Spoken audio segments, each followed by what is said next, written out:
What is up, everyone? Welcome back to another Dragon Ball Z Dokkan Battle video. My name is D-Free, and for this one, we're going to go ahead and talk about the 3 new Extreme Z-Awakens. Hope you guys enjoy. Subscribe if you are new for more content. Of course, we're going to go over these guys and see how good they really are. And this is good, kind of like my first impressions, because I haven't actually kept up with this. A lot of information pertaining to this came out in the last day or two.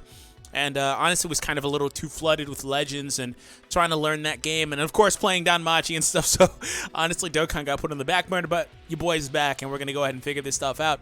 Part of the reason why I wanted to do this is because I wanted to give you guys an explainer for these units before I tried to do a stream or gameplay of it. So, stay tuned for a stream. I'll do that. It might be Twitch exclusive. It might also be on YouTube. But just to stay up to date, go ahead and click on Twitch. It's linked in the description. Go ahead and follow your boy over there so you can stay up to date with that. But let's go ahead and talk about Gohan first, because Gohan's my favorite of the bunch, partly because he's probably going to be the best because he was probably the best before.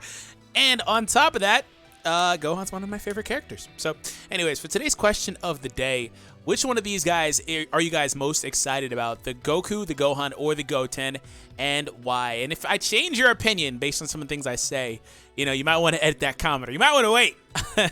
So, of course, their Extreme Z-Awaken event is now live on JP.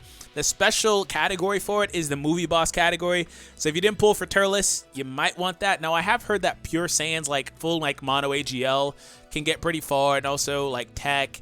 Because from what I've heard, feel free to correct me, you fight them like based on the levels. Like first off, you start fighting, I think, Goten, and then you fight Gohan in the middle stage levels, and then you fight Goku towards the end. That's what I have heard. So, you know, you kind of just have to swap your team every so often. So using a mono team basically with either Pure Saiyans for the defensive viability, or preferably using movie bosses should get you guys through it if you can. But stay tuned, like I said, for a stream. I'll go through it, and I'll go over some really good unit options as well there. So, of course, global. Gotta wait for it, but probably not super long, I would say. Anyways, here we go. So, Gohan, his leader skill changes from being 40% all types to 2 key, 50% all stats. So, not as good as the Kefla and, or Kefla, not Kefla, Caulifla and Topo. They've recently got that same leader skill upgrade. Not sure why they hamstrung Gohan by not giving him that additional 20% that I believe they have. Correct me if I'm mistaken, but nonetheless, it doesn't necessarily matter unless you care about using him as a rainbow leader or using him as like a sub leader in Battlefield 2.0. But at least this is a really sizable jump. So you can tell back at this point they were very like cautious about giving too many units too good of a leader skill as far as like all types are concerned. But nowadays they don't care as much because 50% is nothing really. But anyways, keep supreme damage on the family Kamehameha, but he now gets a raises attack for 1 turn. So just regular raises, that's the weakest version of this. There's no great, there's no massive, there's nothing. It's just raises. Okay. It's still good, it still helps, but okay. Anyways, passive, still disabling the rampage. That only you know, takes effect against Broly, so it's not very viable otherwise, but nonetheless, attack plus 90%. So that actually doesn't change. This first part doesn't go up. I would have thought it would have went over to like 120. And then again, you can see like they're still being cautious with these units, and it's so weird to me that they've been exercising caution with these units and not making them super OP when we have units like these Vegito units. I was looking at the freaking top 10 hardest hitters list the other day, or like yesterday. Literally, the top 4 hitters are Vegito units. They're so OP. I don't get why they even care anymore. Like, why do you even care anymore? Because the game is so far gone, there's no way to establish balance anymore. But I guess, right? He also gets 40% defense when performing a super attack. So his passive is hamstrung by needing to require a super attack. On the Hybrid Saiyans, for example, after launching a super attack, also with orb investment, he's going to be a really good tank, especially if he's on rotation with the STR Gohan leader for the Hybrid Saiyans category for that additional 50%. He's going to be a really good tank. But he has the same issue that every single other card that has the when performing a super attack, and here are a couple of the more notable recent ones. Same exact issue. Of course, they get 80%, or this guy gets it. STR has it too, yada yada. But the issue with that versus getting it at the start of the turn is if you put the unit in a position where they have to get hit a couple of times, they're not able to tank as well outright. So on a harder event, on Super Battle Road or things of that nature, then you gotta really play them in a position where they're not gonna get hit first, so they can at least get their defensive boost for the rest of the turn. Otherwise, he's gonna hit pretty hard. Like, he's probably still the hardest hitter among them. So here are his stats. This is where it gets interesting. With the Extreme Z-Awaken, with no orbs, he has 10,000 HP, 11,000 attack, and then 5,000 defense. That's pretty solid. Of course, if you didn't know, Extreme Z-Awakens go up to level 140 and Super Attack level 100. Or excuse me, wow, that'd be wild. Super Attack level 15. His 12 key multiplier is only 135. Oh, that's so annoying. That's so low. Also, the raises attack for one turn is a 30% modifier. That's pretty good. That's probably why his key multiplier is so low. No! And then with the natural orbs invested, no dupes at all, 13,000 attack. With dupes invested, his attack gets as high as 16,000, and then a natural defense of basically 11,000. Like I was saying, he might actually tank on Hybrid Saiyans just being on rotation with Gohan. Without even needing to launch a super at all, because he has a really high natural defense, just like actually AGL Super Saiyan God Goku, who actually tanks really well. You know, and he actually doesn't even Extreme Z-Awaken for comparison. So Gohan, I'm not impressed. I feel like he could have been better. This 90% could have been at least 100, but they gave him the defensive boost, which I like defense. It helps as far as the viability of these units going forward. Just feel he could have been a bit better. And technically, you might look at this and say, well, he's getting 30% on the super attack. It's not exactly the same calculation right here, including that with the passive. That's not how it works in particular. But either way, I think he's pretty good. I think that, again, he could have been a bit better, but they did a good job. And especially when it comes to balancing him and also factoring in the fact that he has the ability to go SA-15. He also has these kind of stats when rainbowed. It's funny that we're getting units that are able to go this high, because that's not super far away from like LR type stats. Like LRs have like maybe like 1,000 more attack before they start getting orbs invested and stuff. So these characters are starting to get pretty powerful. And the cool thing about these guys getting Extreme Z-Awakens, on a side note, is it adds viability to these older units. I love this idea. I want to see more of it, to be honest. Now, of course, we want our top tiers like our Gogetas, our Tech Cells and stuff, our Gohan, to get them, and then whoever else comes down the pipeline after that as Dokkan Festival exclusives. But this adds viability to these units that you probably would never use anymore, right? So I like it. Anyways, here's Goku. So Goku has that same 3 types leader skill. 2 key and 40% got added to it. So he's actually, in my opinion, a better leader than Gohan. Even though he can't be for all types, I'd rather use him for STR, Int, and AGL. Just personally, especially when it comes to like things like Super Battle Road, because he's a 70% STR leader, or not Super Battle Road. Well, if you wanted to, you could technically. But I meant Battlefield. Even though that's not like the meta of the game, it's not super like high up on the tier list of modes in the game, I guess. You know, he's still pretty good because he can be a sub leader for different teams. So that's pretty cool. You get the additional, 20%. I'd take the additional stats, man. That's just me though. So super attack on this guy is still supreme, and he raises allies' attack by 25% for one turn. I've talked about ad nauseum several times that this actually isn't really 25%. The way that it calculates these ally boosts, it's just different, but it's pretty nice to still get the added bonus.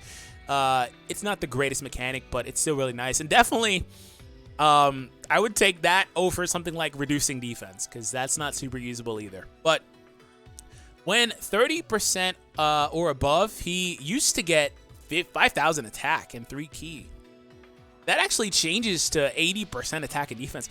So stuff like this passive upgrade tells me that Gogeta, when he gets his Extreme Z-Awaken, will get a very nice upgrade. Like, I don't want to say STR Gogeta could be better than Int Gogeta, but if he gets a nice enough passive increase, and I think that that's something they will pay attention to make it to where he doesn't actually surpass Int Gogeta. But if he gets a nice enough one, he could be better at Rainbow. Simply because he has that like plus 7,000 or STR Gogeta, excuse me, is what I'm talking about. I didn't want to say he's better than Int, but he has that plus 7,000 being that OG Dokkan Festival type unit. And if he gets a flat increase like this Goku went from being 5,000, the Gogeta has 7,000. If Gogeta changes to 80% plus at Rainbow, that additional like plus 2,000 attack he would get at Rainbow versus Int might actually make a big deal. And also the SA level increase up to 15, and then the stat increase from being Extreme Z-Awoken to level 140. That's something to keep an eye on. I'll have to do a video on that because this is actually, you know, they don't do this very often, but they have done it lately, changing the flat boosts to percentage because they understand that flat boosts, especially this low, aren't super good. All they really could have done was probably change this to 50,000. But if you change it to 50,000, you're all of a sudden making this Goku equivalent to a unit like Mass Saiyan in terms of passive increase, but also having the ability to be self-sufficient, which I don't know if you really necessarily need that. But nonetheless, Goku seems to be a more consistent unit than Gohan just because he has self-sufficiency, which is great for him because he doesn't have to prepare for battle. On Super STR, assuming you can run a good variant of it, most of your team should have prepare for battle. Also, he's really good on that team too because he has Shattering the Limit, which also is a link LR Vegeta Blue has. It's also a link that the Vegeta Bulma unit has as well, and Shattering the Limit's not a bad link these days. It's starting to look up, starting to look pretty good. So Goku actually is pretty impressive. Like, seriously, he really is. Very excited about this. I actually really enjoy this Goku. Just under 10k defense when maxed out. 16,000 attack as well. So he's going to be a good offensive and defensive unit. Like, he's going to be really consistent. 80%'s not enough to make him hit like crazy hard, but he's still going to do over 1 million damage on Super STR or whatever. You know, he can be on Majin Buu and Pure Saiyans. Both of those are defensive category leaders. So he's not going to be able to really pop off offensively, but he's going to be solid defensively on those teams. So for the last one, and probably the most polarizing one, Goten, excuse me, because he was an orb changer. And they handled him like most orb changers. They gave him 30% attack increase. So leader skill changes from 7% every key sphere obtained to being 15% attack and defense for every orb. See, this stuff like this makes him one of the better possible nuke leaders. Like getting attack and defense, no orb color restriction, and that's one of the things that the main nuke leaders have. They have color restriction. He doesn't have that. So yeah. He's probably really good as a leader. We're going to have to test that out. Supreme damage and defense plus 30% for 3 turns. So he's a defensive unit, apparently. Changes physical orbs to rainbow still, while also getting 70% attack and defense. Okay. All right. So Gohan, first and foremost, is the only one that's hamstrung with needing to launch a super.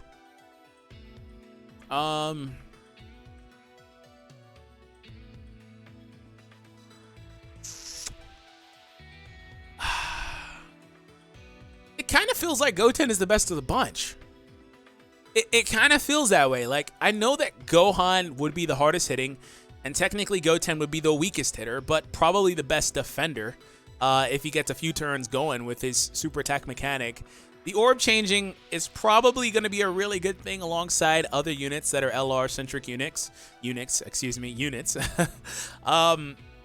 just seems like you get the most bang for your buck with Goten. Blazing Battle, Golden Warrior. Exact same links as his dad, too. Literally the exact same links. Yeah, Golden Warrior, Super Saiyan, Saiyan Warrior Race, Kamehameha. Exact same links. Okay. Do you have all the exact same links, too? I guess they all do. All right. I'm probably, like, overlooking something, but still. I'm very impressed. I'm very impressed. Especially because Goten, I'm not super sure if you would run him on Hybrid Saiyans over a Whirus, for example, because Whirus is changing 2 types to a color. And Whirus technically would be on rotation, despite not even being a part of the category. Assuming you have LR Goten, or LR Trunks and stuff like that. LR Goku, LR Gohan and LR Trunks. But that team, like running Whirus and this guy, would help a lot. Just make sure they don't overlap, because he's going to turn all of Whirus' orbs to rainbows. Which isn't going to be a great thing, because rainbows don't pop on the sides. So, otherwise, he's pretty good. I'm actually very excited, and also has really good defensive stat and attack stat. Lowest attack of the bunch, so definitely going to be the weakest one as far as offense goes. And also because he also gets 70% here, so he was already destined to do that. But like I said, probably the best defensive one, and Goku's the middle road, and Gohan's the best offensive one. It's pretty interesting. It's pretty interesting how they broke that down. All right, I see you, Bandai Katsuki. So anyways, that's it. That's my breakdown for these units. Like I said, I feel like Goten's probably the best one just because you get the most bang for your buck. And I also, on a side note, with the asterisk next to Goten being the best, think Goku is the most consistent one because of the team he can be on. And Goten actually can be on the exact same team. Everything I said about Goku's viability with LR, Vegito, Blue, and stuff like that, Goten, that whole applies to Goten as well, which is why I said bang for your buck. But Goku, probably the most consistent, 80% self-sufficiency, so he's going to have an easier time supering than probably both of the other two will because they don't have prepare for battle or anything like that. They're relying on the shattering the limit or key support on the rotation. So Goku's going to, like I said, be the most consistent, and Gohan's going to be the hardest hitter when he pops off a super with the ability to go for 90% up and then having just a really high attack stat at 16,000. So anyways, hope you enjoyed. Subscribe if you're new. Like I said, we will be getting all these guys done. I actually have Gohan at 100%, so I'm very excited about this. So anyways, have an awesome day, and I will catch you guys in the next Dragon Ball Z Dokkan Battle video. Take it easy, guys.